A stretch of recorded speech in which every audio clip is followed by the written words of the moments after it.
right, we're diving into some really fascinating history today. We've got excerpts from the report of the Iraq Inquiry, specifically looking at security sector reform in Iraq. Yeah, this is about how the UK grappled with the immense challenge of building a functional Iraqi police force and army, after the 2003 invasion. Right, from the ground up, essentially. Exactly. And this report doesn't pull any punches. It reveals the incredible complexities they faced, particularly how the strategy of de-Baathification, which was meant to dismantle Saddam's regime, well, it kind of triggered a cascade of unforeseen consequences. Okay, so de-Baathification, for those of us who weren't glued to the news back then, what exactly was the goal? What were they trying to achieve? Imagine trying to completely erase the influence of a political party that had been in power for decades. I mean, controlling every single level of government and society. That was the ambition of de-Baathification. Wow. Removing Saddam loyalists, yeah, but also dismantling the entire structure of the Ba'ath Party itself. So not just individuals, but the whole ideology and its presence in society. Exactly. And as you can imagine, this wasn't always a precise operation. The report suggests the methods were often, well, sweeping, to say the least, removing anyone even remotely connected to the party from positions of authority. So not just the top brass, but potentially anyone who had to be a party member to simply hold a job. Exactly. Teachers, engineers, doctors, even people who perhaps were just members to keep their jobs and weren't necessarily gung-ho about the party's ideology. That's a huge brain drain. Exactly. And this created a vacuum of expertise across all sectors, but it hit the security forces, well, particularly hard. Imagine trying to rebuild a police force and an army after suddenly losing a huge chunk of your experienced personnel. Talk about starting with a handicap. I mean, Yeah. it's no wonder the report highlights so a perfect storm of internal and external pressures. I'm curious, was there even a clear plan for security sector reform in those, initial post-invasion strategies? Well, that's where things get even more interesting. The report suggests that early drafts lacked a comprehensive SSR strategy. In fact, there's one FCO paper from December 2002 that explicitly states, and I quote, "Ministers will need to decide the level of engagement of the UK in SSR given our limited and stretched resources." So they knew it was important, Oh, absolutely. but they didn't have a clear plan. It seems not. I mean, they recognize the importance, but a concrete plan, a roadmap, so to speak, well, that seemed to be missing. Wow. So they were walking a tightrope trying to figure out how to rebuild a nation's security apparatus, essentially from scratch, without a blueprint, all while managing internal doubts and external pressures. Exactly. And this uncertainty, unfortunately, it trickled down to the very practicalities of building the Iraqi security forces, the ISF.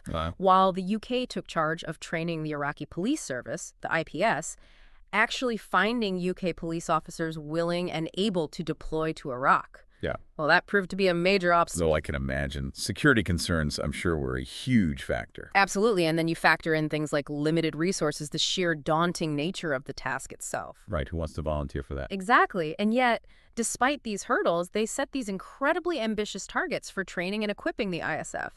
But, as the report reveals, the reality on the ground, well, it told a very different story. Classic case of plans looking good on paper but falling apart in the face of real-world complexity. Precisely. And nowhere is this disconnect more evident than in the formation of what came to be known as Iraq's elite security forces. Elite security forces. Yeah. Okay. I'm intrigued. What were those and how did they fit into the bigger picture? So these were essentially parallel forces operating outside the traditional structure of the national and local police. Think of them as separate entities with their own chains of command answerable to different authorities. Hold on. So instead of a unified, cohesive security force, you had these fragmented groups, potentially with their own agendas and loyalties. You're catching on. And this fragmentation, as the report suggests, well, it contributed to a sense of chaos and a lack of accountability within the security sector as a whole. I mean, imagine trying to build trust with a population that's already wary of authority, right, when they're faced with multiple, potentially competing security forces. It's like trying to solve a puzzle where the pieces keep changing shape. No wonder the UK had concerns about the direction things were heading. Yeah, and those concerns were only compounded by the fact that in 2004, the U.S. actually took control of police reform from the CTA, despite reservations from the UK about their approach. So we've got internal doubts, external pressures, and now potential disagreements between the UK and the US on how to manage this incredibly complex undertaking. It's hard to imagine a more challenging situation. And we haven't even touched upon the concept of Iraqization yet. Iraqization. Okay, now that sounds important. Break it down for me. What does that even mean in this context? Essentially, it refers to the process of transferring security responsibilities from coalition forces to the Iraqi security forces. The ultimate goal, of course, being for the Iraqis to take ownership of their own security. Sounds logical in theory, but I'm guessing it was anything but simple in practice. You'd be right to be skeptical. The ISF, already grappling with inadequate training, equipment shortages, and infiltration by militias. Oh, wow. They also faced a profound lack of trust from the Iraqi people themselves. Well, yeah, I mean, after decades under Saddam's regime, it's understandable that trust wouldn't magically appear overnight. Exactly. And the report highlights a particularly chilling anecdote that underscores this lack of trust. An incident where the governor of Maysan was actually implicated in the shooting of the local chief of police. Wow. If those in power are entangled in that kind of violence, how can you expect ordinary citizens to feel safe or to have any faith in the system? It speaks volumes about the deep-seated challenges they were facing. And as if all of this wasn't enough, the UK was also wrestling with the financial burden of the Iraq intervention, which, as we often see with these things, far exceeded initial estimates. Wars are notoriously expensive. But how did this financial strain play into the already complex situation surrounding SSR? Were funds being pulled in different directions? That's a great question, and the report actually points to some tension between different UK departments regarding funding. The MOD, it seems, had greater access to additional funding for military operations compared to departments like the FCO, which were responsible for civilian aspects of reconstruction, including things like rebuilding the Iraqi media. So you had this inherent tension between the need for short-term security, which received more funding, and the equally important, if not more important, long-term goal of building a stable and functioning society. That's precisely the dilemma the UK was facing. Do you prioritize immediate security needs, even if it means potentially undermining long-term stability? It's a question with no easy answers, Mm. and as we delve deeper into these excerpts, it's clear that this tension between short-term goals and long-term vision played a significant role in shaping the UK's experience in Iraq. And nowhere is that more apparent than in the events that unfolded in Basra in 2005. Okay, Basra in 2005. What happened there, and why was it such a pivotal moment? Yeah, Basra in 2005, that's where things really start to unravel a bit. We need to talk about the Jamit incident, specifically September 19th. Jamid. Yeah. Yeah, now that you mention it, it's coming back to me. Why was that such a turning point? So picture this British forces raid this police station, Jamit acting on intel that it was a hub for insurgents, maybe even death squads. And guess what they find? A secret torture chamber. Oh, God, that's awful. It's one thing to be, training police officers who are struggling with, like, corruption or, just basic incompetence. Yeah. But to find out they're actively torturing people, that's just, talk about a punch to the gut. It really shook the UK government to its core. I mean, here they were pouring resources into building up this new Iraqi police force, and it turns out some elements within that very force were committing these horrific human rights abuses. Yeah, it makes the whole idea of Iraqization seem completely absurd if the local forces you're trying to empower are engaging in that kind of brutality. Exactly. The Jamid incident, it forced a serious reevaluation of the UK's entire approach to SSR. I mean, they continued training the police, but there was a definite shift in strategy. Interesting. What changed? Did they start focusing more on the Iraqi army instead? It wasn't a complete abandonment of the police, but the report does point to a growing emphasis on embedding British troops with Iraqi army units, kind of like on-the-job mentoring, trying to build up their capacity to operate independently. So less classroom training, more real-world experience alongside seasoned soldiers? I guess that makes sense given how volatile the situation was. Exactly. But even with the shift in focus, there was this very clear-eyed recognition that progress was slow and extremely fragile. The report actually quotes Major General Dutton, who is responsible for SSR in the southeast, and he describes the Iraqi army as being built on foundations of sand. Foundations of sand. Wow. That's Yep. pretty powerful. It really drives home just how precarious the whole situation was. It's a very potent metaphor, right? Because on the surface, you might see something that looks solid, but underneath, well, it's incredibly vulnerable.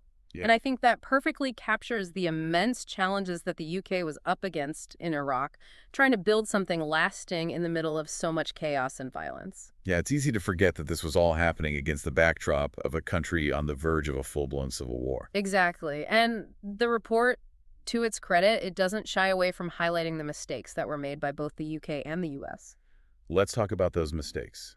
What were some of the biggest missteps that they made? Looking back, I mean, Well, one of the biggest things that jumps out is just this lack of a unified long-term vision. I mean, we talked earlier about how those early post-invasion plans were pretty vague on SSR, and it seems like that lack of clarity, it kind of persisted even as the situation on the ground was changing so rapidly. There seemed to be this constant back and forth between the UK and the US about the best way forward. so instead of presenting a united front, it was more like they were both pulling in different directions. Yeah, it wasn't exactly a recipe for success. Yeah. And this lack of coordination, it went beyond just the UK-US relationship, too. The report also talks about the challenges they faced in lining strategies with other international partners who were involved in SSR. It sounds incredibly chaotic, like trying to conduct an orchestra without a conductor. That's a great way to put it. And this lack of a cohesive approach, it wasted valuable time resources, and ultimately, I think it really undermined the effectiveness of their Yeah, efforts. that makes sense. Were there any other major obstacles that they ran into? Well, you can't discount the role of cultural and linguistic barriers. It's one thing to design training programs based on Western models, but it's quite another to try to implement those in a place like Iraq with its own unique cultural nuances and complexities. Right. It's like they went in with a one-size-fits-all approach, expecting it to magically transform a country still reeling from decades of authoritarian rule. Exactly. And the report highlights instances where even well-intentioned programs failed because they didn't take into account the specific needs and realities of the Iraqi security forces. So it was a matter of trying to impose their own systems without truly understanding the context they were operating in. Precisely. Okay, so we've talked about the external challenges, but what about internal issues? Within the Iraqi security forces themselves, were there any systemic problems that made it even harder to make progress? Well, there's one word that kept coming up again and again: corruption. Ah, yes, of course, corruption. The one constant in any conflict or post-conflict situation. How much of an obstacle was it in this case? It was a massive problem, pervasive, really. The report details numerous cases of police officers and soldiers demanding bribes, stealing equipment, even collaborating with insurgents for their own personal gain. Wow, so the very people they were training and equipping to maintain order were actually undermining the whole effort. Talking about shooting yourself in the foot. Exactly. And this level of corruption made it incredibly difficult for the UK to build any real trust with the Iraqi people. How do you convince a population to have faith in a security force when its own members are engaged in this kind of criminal activity? It's a recipe for disaster. It creates this cycle of distrust and instability that's incredibly difficult to break. It really is. And this feeling of frustration, of disillusionment, it's palpable in the accounts of many UK officials who were involved in the intervention. So with all these immense challenges, both internal and external, what was the ultimate outcome of the UK's efforts in Iraq? Did they manage to achieve their objectives? That's the million-dollar question, isn't it? I mean, on paper, they did manage to train and equip thousands of Iraqi soldiers and police officers, and they played a crucial role in establishing at least the framework for a new Iraqi state. Hmm. But the security situation in Iraq, it remained incredibly fragile for years, even after the UK's eventual withdrawal. The legacy of de-Baathification, the unintended consequences of well-intentioned but ultimately flawed policies, and this constant pressure to prioritize short-term stability over long-term solutions. All of these things cast a long shadow over the UK's involvement in Iraq. It's a sobering thought. And it brings us back to that core question we've been circling around. Did the UK's emphasis on those short-term security goals ultimately undermine the possibility of achieving lasting stability in Iraq? So we've spent this deep dive really digging into the complexities of the UK's involvement in security sector reform in Iraq. And it's clear that de-Baathification had a huge impact on the whole endeavor. You described it earlier as surgically removing a tree root by root. What were the long-term implications of that approach, particularly when it came to rebuilding Iraq's security forces? Well, you have to remember the context here. This is a society where a single party had been in control for decades. I mean, every facet of life, from education to healthcare to the military and the police, was intertwined with that party's structure, de-Baathification. It was an attempt to disentangle all of that. But as we've discussed, the methods used were often pretty blunt. So instead of carefully targeting those who were truly complicit in the regime's abuses, they ended up casting a much wider net, catching a lot of people who were just trying to survive within the system. Exactly. People whose only crime was being part of the system in order to hold a job to provide for their families. And the report really emphasizes the concerns that were raised, even at the time, that this sweeping approach would create a vacuum of experience, especially within the security forces. Which is exactly what happened, right? You suddenly had a police force and an army that had been stripped of a significant chunk of their experienced personnel people, who in many cases had valuable institutional knowledge. And we can't forget the human cost either. These weren't just nameless bureaucrats. They were teachers, engineers, doctors, people with essential skills who were suddenly ostracized and unemployed. That kind of widespread upheaval has a ripple effect throughout society. It's like trying to rebuild a house after a hurricane, but you're throwing away perfectly good lumber just because it came from a certain type of tree. That's a great analogy. And the thing is, this wasn't just a practical concern. It had profound social and political consequences as well.